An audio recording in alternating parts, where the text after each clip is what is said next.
Hey guys, what's up? This is Falseballs123, and I know, as you can see, different setup.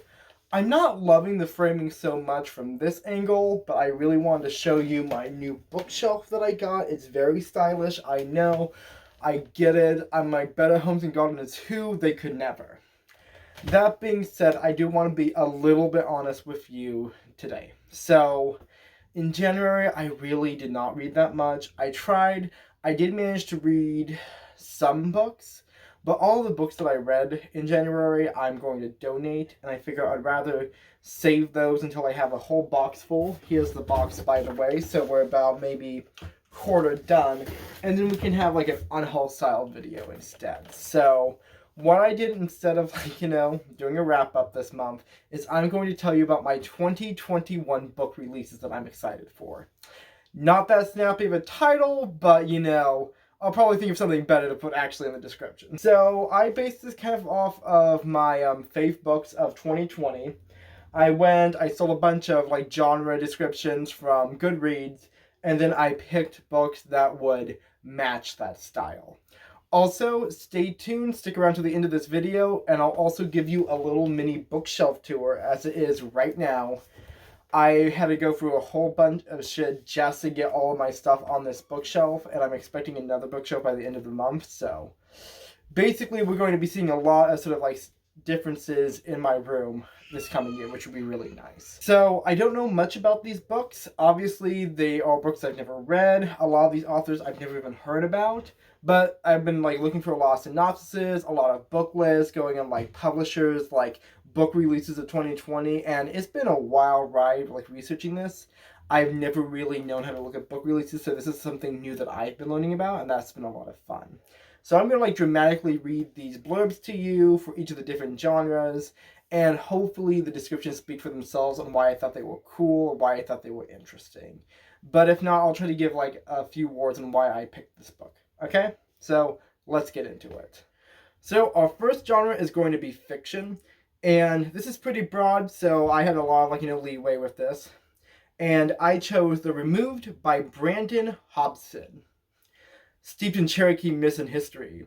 A novel about a fractured family reckoning with the tragic death of their son long ago. From National Book Award finalist Brandon Hobson! In the 15 years since their teenage son, Ray Ray, was killed in a police shooting, the Achota family has been suspended in a private grief. The mother, Maria, increasingly struggles to manage the onset of Alzheimer's and her husband, Ernest. The adult daughter, Sonia, leads a life of solitude, punctured only by spells of dizzying romantic obsession. And their son, Edgar, fled home long ago, turning to drugs to mute his feelings of alienation. With the family's annual bonfire approaching, an occasional marking both for the Cherokee National holiday and Ray Ray's death, and a rare moment in which they openly talk about his memory, Maria attempts to call the family together from their physical and emotional distances once more. But as the bonfire draws near, each of them feels a strange blurring of their boundaries between normal life and the spirit world. Maria and Ernest take in a foster child who seems to almost miraculously keep Ernest's mental fog at bay. Sonia becomes dangerously fixated on a man named Vin, despite and perhaps because of his ties of tragedy in her lifetime and lifetimes before. In the wake of his suicide attempt, Edgar finds himself in a mysterious, darkening land, a place between the living and the dead, where old atrocities echo. So, I basically picked this book for two reasons. First, I really loved how it was described. It seemed like one of those kind of intense family dramas. And I know early on this channel I've said that I'm not really for, domestic thrillers. But I do like domestic dramas. I read Everything I Never Told You by Celeste Ng. I really loved that novel. And so I'm looking for a lot of stuff more in that vein. It also sounded like it definitely has some more supernatural elements, specifically pertaining to Cherokee culture and mythology. And I really do love reading stories about that. I also just want to support more Indigenous authors as well, and even if I don't get a chance to read this book this year, at least I can use my platform to point out when there is stories of that ilk and kind. So, moving on, we're going into mysteries and thrillers. This was a hard one to pick just one. It's like potato chips, because I love mysteries and thrillers. It's one of my most read genres. But let's get into it, children. Let's get into it. Girl A by Abigail Dean. Lex Gracie doesn't want to think about her family. She doesn't want to think about growing up in her parents' house of horrors.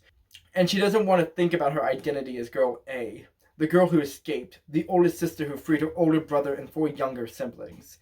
It's been easy enough to avoid her parents. Her father never made it out of the house of horrors he created, and her mother spent the rest of her life behind bars. But when her mother dies in prison and leaves Lex and her siblings at the family home, she can't run from her past any longer.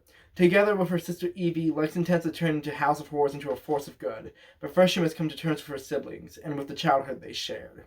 What begins as a propulsive tale of escape and survival becomes a gripping psychological family story about the shifting alliances and betrayals of sibling relationships, about the secrets our siblings keep from themselves and each other.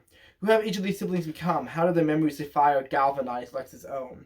As Lex pins each sibling down to agree to her family's final act, she discovers how potent the spell of their shared family mythology is, and who among them remains in a thrall, and who has truly broken free.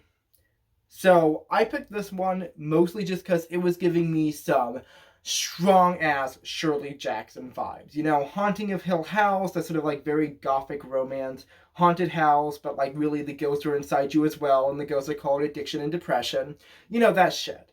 And so, that's kind of the vibes I'm getting from it. I love haunted house stories. I love anything that's gothic, and so that's really like the feels I was getting from this, the vibes. And so I'm like, bitch, you know we got it. If you say, oh, it's like a scary house, and also this family drama, and sometimes the ghosts are just a metaphor for depression, I'm just like, damn, where do I sign up, you know? So, next up is fantasy. Had a little trouble with this one because I don't read a lot of fantasy, and I'm not really tuned into a lot of the big fantasy series that go on. You know, I don't read Cassandra Clare. I don't read any of those like other writers that like write fantasy novels. So, but I did find one. I thought this was, and I love the description for this, so this is why I chose it. Peaches by Helen Oyeyemi.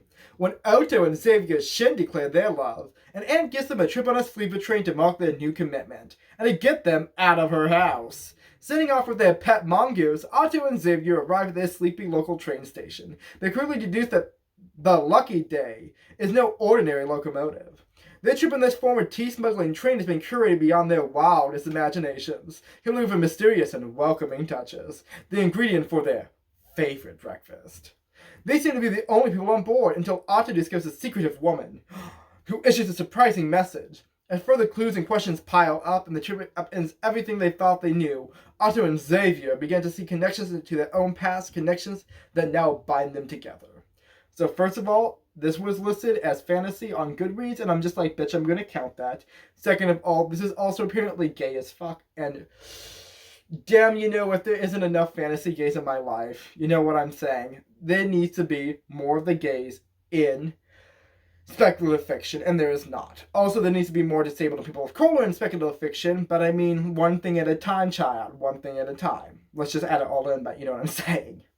So yeah, basically, it seems like gay fantasy, and I'm just like, damn. Also, trains, another big thing I like to see, so it looks like a fun time, and damn, bitch, you know I need more of that. So next up is romance, and I have not read enough of it. I've been trying, bitch. I have been. Not so much this month, but I'm going to try harder in the coming months, you know? So, it was actually pretty easy to find out, like, you know, a bunch of romance books that are coming out in 2021. It's a pretty popular genre. Everyone's always like, damn, bitch, you've seen this, and now I have. I retweeted a tweet the other day, and it was, like, all about the sapphic romances, and they had like all of those sort of illustrated covers that have been really popular in art style recently, and so there were so many cool ones, but I picked this one in particular. It's called Bruised by Tanya, Boteju. To Daya, I apologize if I mispronounced this name, Wajishinga, a bruise is a mixture of comfort and control. Since her parents died in an accident and she survived, bruises have become a way to keep her pain on the surface of her skin so she doesn't need to deal with the ache deep in her heart. So when chance and circumstances bring her to a roller derby bout, Daya is hooked. Yes, the rules are confusing and the sports seem to require the kind of teamwork and human interaction Daya generally avoids. But the opportunities to bruise are countless, and Daya realizes that if she's going to keep her emotional pain at bay, she'll need all the opportunities she can get.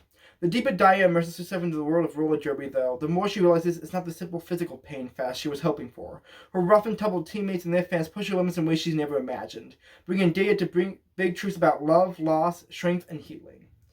So, mostly the reason why I chose this was it was a sapphic romance involving roller derby, and that sounds, first of all, gay as shit. And second of all, just like a good time. I also really liked how it seemed to be a really emotional character who had like a lot of this trouble and this trauma, and then they needed to work through it, because I feel like a lot of the things that we look for in romance is some kind of healing, to be able to cathartically live with the characters and allow them to seek, I guess, some form of catharsis, and we live that catharsis, I guess, vicariously through them. So that seemed like just like a really interesting, like, premise, a really interesting, like, plot points, and it was also, as I said before, gay as fuck. So I want to see more sapphic romances, okay, fam? Just all of them. I don't fucking care. Just make it gay as shit. Next up is science fiction. I do love science fiction. I'm going to be doing a bookshelf tour, hopefully sometime next month, maybe the month after that. I don't know. Don't count it on me, But you're going to see that I have a lot of science fiction, specifically classic, like 1980s style science fiction. So I was actually pretty excited to look into this stuff, and I found out that Andy Weir is making another book. I read The Martian last year. I loved it. I'm just like, damn bitch, you're like Crichton, but you're funnier. Because Crichton's pretty dry, and so I'm just like, instant fave. So this is Project Hail Mary by Andy Weir. Ryland Grace is the sole survivor on a desperate last chance mission, and if he fails, humanity and the Earth itself will perish. Except that right now, he doesn't know that. He can't even remember his own name, let alone the nature of his assignment on how to complete it. All he knows is that he's been asleep for a very, very long time, and he's just been awakened to find himself millions of miles from home, with nothing but 2 corpses for company. His crewmate's dead, his memories fuzzily returning. He realizes that an impossible task now confronts him. Alone on this tiny ship that's been cobbled together by every government and space agency on the planet and hurled into the depths of space, it's up to him to conquer the extinction-level threat of our species. And thanks to an unexpected ally, he might just have a chance. Yeah, that looks pretty bitchin', So next up is my all-time favorite genre, that's horror. I don't read enough horror in general. I just don't own that much books. Literally the only adult horror book that I own that's not Stephen King is The Only Good Indians by Stephen Graham Jones. It's a great book. I recommend it. But this is actually a repeat author as well as Grady Hendrix. I read My Best Friend's Exorcism last year by him for the Summerween Readathon. Say that 5 times fast. So the book I chose was The Final Girls Support Group by Grady Hendrix. The Final Girls Support Group is an homage to slasher films and follows 6 girls who belong to a survivor support group that's been meeting for nearly 2 decades. The girls, the publisher elaborated, managed to survive the unthinkable, and now someone is coming for them. Okay, so next up is humor. I normally don't read that much humor. Pretty much the only things I read in the humor category, I guess, like humorous memoirs. I'm a big fan of Pat McManus. I pretty much like anything as long as there's a recognizable stand-up comedian telling me about their life. Nothing like that happened, first of all, because Pat McManus is dead, and second, because the only comedian that released a memoir was Rachel Bloom last year. So, it is what it is. What I did choose, though, is Humble Pie by Matt Parker. And Matt Parker, I have found out, is not the ship name of South Park's creators. Little joke there. Get it? Because it's a humor category. Okay. Our whole world is built on math. From the code running a website to the equations enabling the design of skyscrapers and bridges. Most of the time, this math works quietly behind the scenes. Until it doesn't! All sorts of seemingly innocuous mathematical mistakes can have significant consequences. Math is pretty easy to ignore until a misplaced decimal point upends the stock market. My dreams. A unit conversion error causes a plane to crash, or someone divides by 0 and solves a battleship in the middle of the ocean. Exploring and explaining a litany of glitches, near misses, and mathematical mishaps involving the internet, big data, elections, street signs, lotteries, the Roman Empire, and the entire Olympic team, Matt Parker uncovers the bizarre ways math trips us off and what this reveals about its essential place in our world. Getting it wrong has never been more fun. It just sounded like a fun time. I was reading, a Matt Gladstone book last year, and I really liked that sort of, style of writing, and so this sounded like something that was kind of in that vein, but more humorous, and I'm just like, okay, I'ma fuck with this, let's see what up, Next up is nonfiction. Like regular fiction, it is a broad category that can mean a whole fuck of different things. And so I chose something a little bit more environmental because our planet is dying. Can cars just stop? Our planet's dying. And yeah, that's pretty much the gist of it. Like Silent Springs Who, Rachel Carlson could never. I chose Under a White Sky by Elizabeth Kolbert. In Under a White Sky, Elizabeth Kolbert takes a hard look at the new world we are creating. Along the way, she meets biologists who are trying to preserve the world's rarest fish, which live in a single tiny pool in the middle of the Mojave. Engineers who are turning carbon emissions to stone on Iceland, Australian researchers who are trying to develop a supercore that can survive on a harder globe, and physicists who are contemplating shooting tiny diamonds into the stratosphere to cool the Earth. One way to look at human civilization, says Kolbert, is as a 10,000-year exercise in defying nature. In The Sixth Extinction, she explores the ways in which our capacity for destruction has reshaped the natural world. Now she examines how the very sorts of interventions that have imperiled our planet are increasingly seen as the only hope for its salvation. So, as a cook, I am very much interested in ecology, about how the way that we utilize natural resources, about the way that we farm and have, domesticated animals, how all those systems work, and what the most ethical and humane ways we can do that is. Now, personally, there is a lot of issues with how the restaurant industry utilizes so many different aspects, whether this is literal slave labor in the part about American tomatoes, or the way that most farm-raised fish are just really fucked up, and it's not good quality fish either. And so it's like there's so many ways that it's like we really need to consider how our industries actually affect the world. And so as a cook, I am always going to be vying for any sort of more humane, more ecologically sound ways of producing food.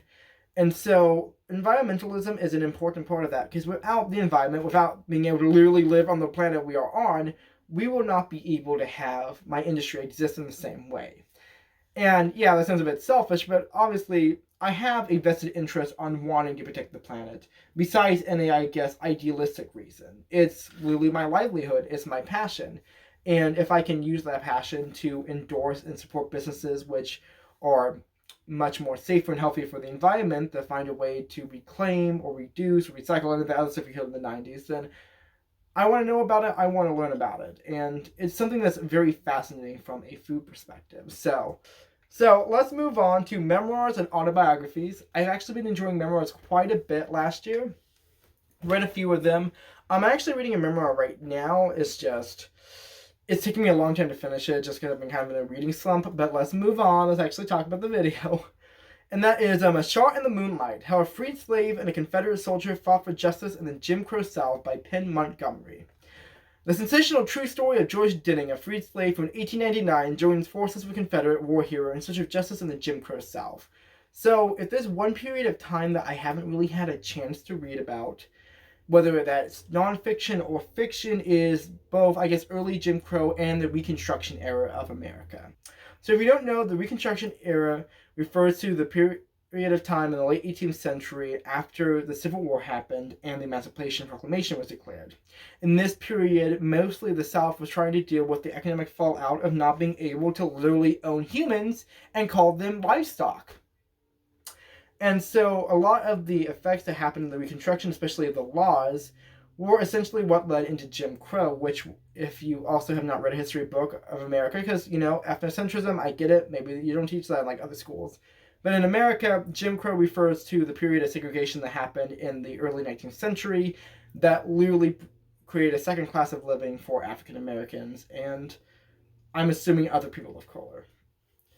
So, just from that time period mentioned, and obviously it is a sensational true story, but I do want to read something that seems really interesting about two forces, because obviously not everyone in the Confederacy was necessarily, a full-blown racist. Doesn't mean that they don't have those biases or that they aren't, influenced by their culture. But it's important to recognize that it is, historically, there would have been someone who was, maybe an abolitionist. They just happened to live in the South. I don't know. So I'm kind of interested to see, what that would be about, because it's a very important period of American history, especially when it deals with things like structural racism. Moving on to something that isn't so dramatic and intense, let's talk about food and cookbooks. I'm a cook. I should probably have an opinion about this shit. There are a lot of cookbooks that came out this year. Usually cookbooks come out every year. I was hoping to find maybe a fun memoir from a well-known chef or an interesting food writing book. There is one channel I would recommend. I'll put it down in the comments. She exclusively reads food writing, non-cookbooks, and so she has some great recommendations. I follow her for that type of recs. But the one I chose was American Cider, A Modern Guide to Historical Beverages. before I get into this, there's one thing I want to mention. That's just mostly, I love that in America right now, we're seeing a resurgence in craft breweries, specifically things like beer and cider. And both beer and cider are very important aspects of American culture. They're part of the alcohol that is very distinctive to our country. Obviously, other countries have beer and cider, but American beer and cider specifically is very important to us. You understand what I'm saying. And so I wanted to be able to read something that was actually about the history of it and about our origins, because a lot of local domestic craft, creators, whether those are breweries or creameries or wineries or anything like this, is becoming much more in vogue in America. And I just really am happy that we're living in a heyday where we have this specialized domestic product. That makes me just really happy that we have that level of craft. So, American cider, a modern guide to a historical beverage. Cider today runs the gamut from sweet to dry, smooth to funky, made from apples but also from other fruits, and even hopped like beer. Now that is interesting. American cider aficionados Don Pucci and Craig Cavallo give a new way for consumers the tools to taste, talk about, and choose their ciders, along with stories of the many local heroes saving apple culture and producing new varietals. Like wine made from well-known grapes, ciders differ based on the apples they're made from and where and how those apples are grown. Combining the tasting tools of wine and beer, the authors illuminate the possibilities of this light, flavorful, naturally gluten-free beverage. And cider is more than just its taste. It's also historical. As the nation's first popular alcohol beverage made from apples brought across the Atlantic from England, Pucci and Cavallo use a region-by-region approach to illustrate how cider and the apples that make it come to be. From the well-known tale of Johnny Appleseed, which isn't quite what we thought, to the more surprising effects of industrial progress and government policy. American cider is a guide to enjoying cider, but even more so, it is a guide to being a part of a community of consumers, farmers, and fermenters, making the nation's oldest beverage its newest must-try drink. That sounds bitchin'. I love that. You're like, Ryan, that's boring, but it's like you ain't a cook, so I get it. Next up is graphic novels and comics. Now, I love graphic novels. I love comics. I don't own that many. The things I do own are things like Dutch Bros Freedom Fighters, Volume 2. Which, wow, that just really places me in Oregon, doesn't it? But the one that I chose was Wake, The Hidden History of Woman-Led Slave Revolts by Rebecca Hall and Hugo Martinez, who is the illustrator.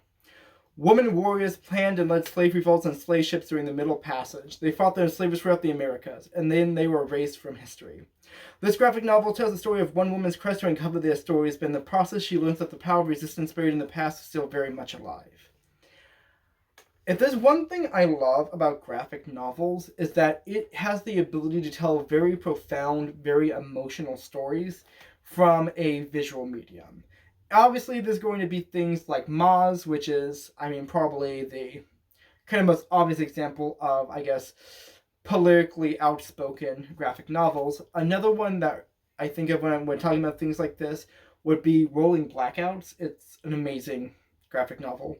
And so I saw this description and I'm thinking that is just a really profound, idea for a graphic novel. Looking at this historical aspect, dealing with things like Afrocentric erasure, and it's something that I definitely want to read because it's the story of empowerment. And I think a lot of people write off graphic novels as being juvenile when you can tell just as important, just as profound stories with them. It's just a separate medium. Next in this section is debut novels.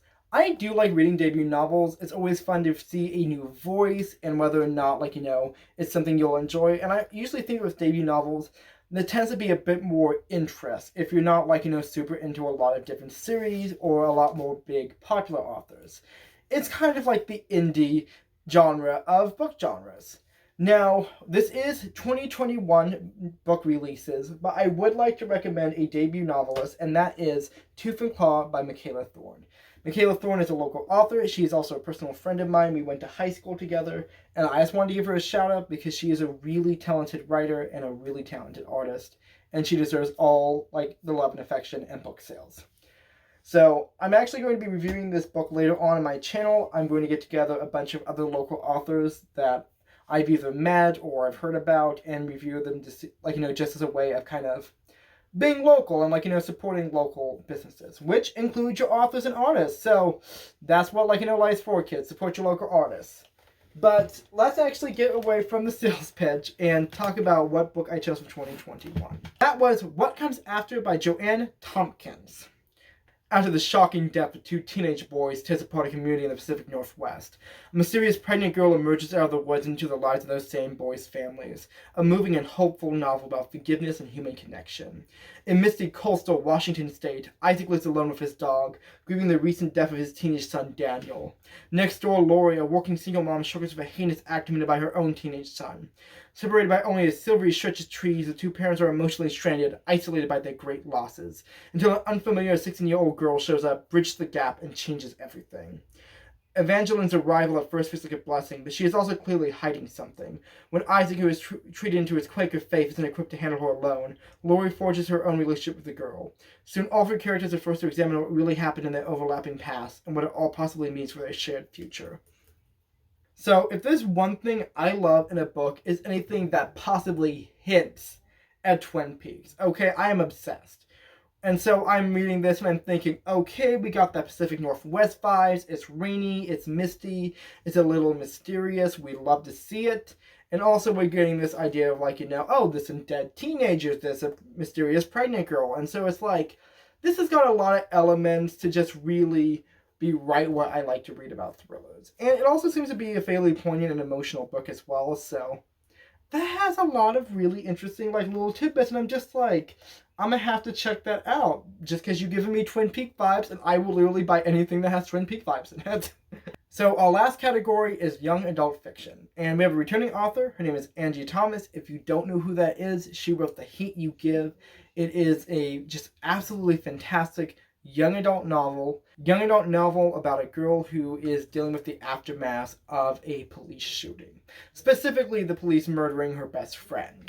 And so it is very explicitly about the Black Lives Matter movement.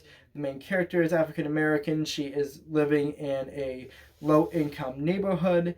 And the book is just incredibly relevant to our society as is right now. It is a fantastic book. I recommend you read it.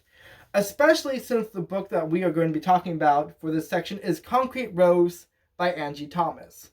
Concrete Rose is a prequel involving her father from The Hate U Give. And so I really want to know more about her father. He was just such an interesting character in the original book. He had a lot of depth, a lot of history to him that we never really got a chance to see. And I also definitely want to see more novels that specifically take place from a young black male's perspective, because you don't see that a lot in media, so we love to see it. Here's what it's about. If there's one thing 17-year-old Maverick Carter knows, is that a real man takes care of his family. As the son of a former gang legend, Maverick is the only thing he knows how for dealing with the King's Lords. With this money, he can help his mom, who works 2 jobs while his dad's in prison.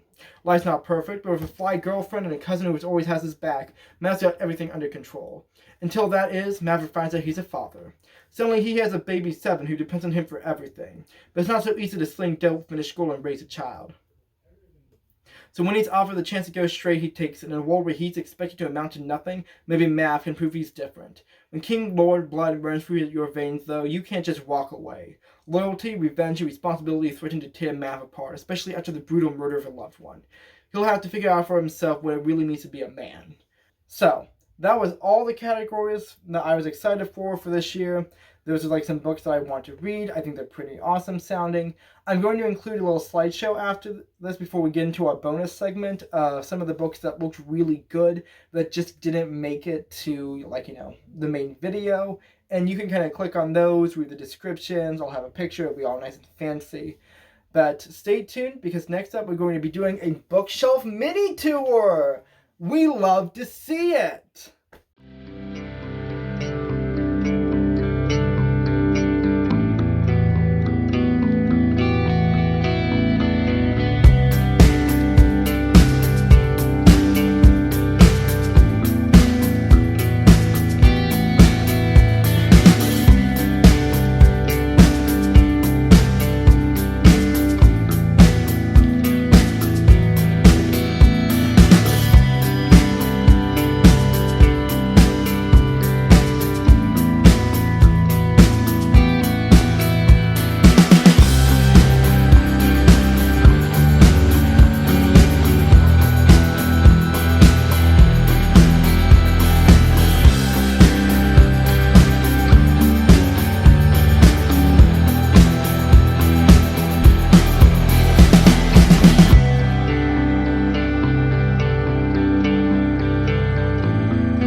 So guys, sorry the lighting is so trashy. I just waited a little bit. I'm filming this at night, so it's not going to be like the most perfect lighting, but less excuses, more showing you my bits and bobbles.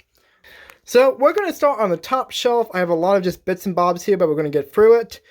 These are my college yearbooks. These are my business card collections, my postcard collection. I don't really keep that many postcards anymore. My Yeti microphone, my painted rock collection. This is my college diploma, I'm pretty sure. And let's see if I can actually... Yeah. But it's like the generic one they hand you, like, at the ceremony. Not like the actual real one with your name on it. I have a bunch of bits and bobs. This is my bartending supplies, set of D&D dice. This is my deodorant. This is a deer jawbone. I actually think that's pretty cool. I want to make that into a necklace. Multi-tool. I'm not sure where the case is at the moment. Whetstone. This is a roll of duct tape. Why do I have a roll of duct tape? I just do. All of these are my art books. Some of these I've barely ever used. Other ones are almost completely full. There we go. Make sure it's complete. This is my art basket. You've probably seen it. That's my ukulele. You've probably seen that too. We're going to be going Zupa down. Ooh, wasn't that fun? This is where I keep my laptop. That's pretty self-explanatory. Over here is kind of like my office cubbyhole. I keep my bullet journals, all of my old diaries, as well as a few sort of like personal memory style things. One of these I have like quotes from like people that wish me a good summer in middle school. Another one of these is like a gift I got for my birthday, that type of thing.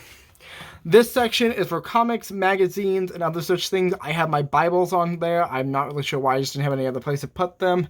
As well as all of my notebooks from college. So each one of these are filled with culinary notes. It's pretty cool. Moving down again, we have all of my notebooks. And these are, let's see, children. So these are like middle grade, young adult books like that I'm going to read again and then give to my cousin because he's younger and he'll enjoy them. Next up is just kind of like a random bits and bobs section. I have, let's see, an whole Game Boy. I have springform pans, my Polaroid camera, and then my mug, which is one of my favorite mugs. This is, let's see, all of my binders. I know I have a lot of shit, as well as a piece of paper that I need to file into my writing binder. Let's see, a collection of short stories by a guy named Maposset, which I'm trying to, like, start. And then these are just, let's see, like music books for like my ukulele. So my last two bottom shelves are filled with like books. This is not going to be like the final resting place for them because I'm getting another bookshelf in and I'm going to like reorganize all of my books. But we're just going to do this in kind of like slow motion so that you can look at the towels because it looks pretty cool.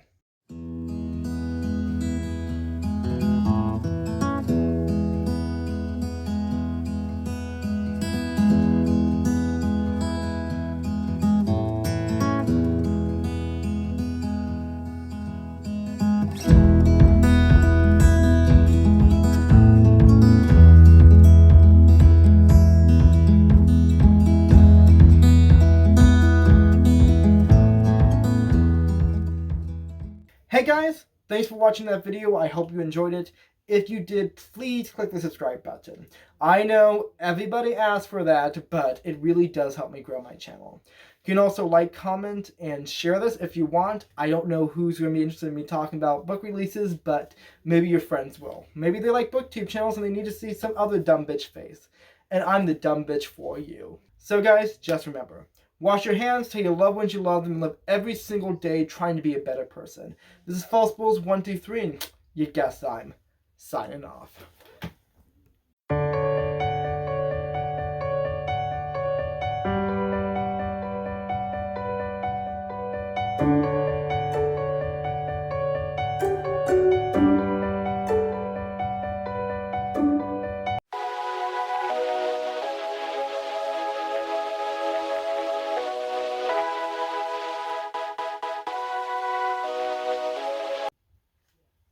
Doing some research time. Your head is exploding. Your confidence eroding. Language learning is hard. So we made it fun.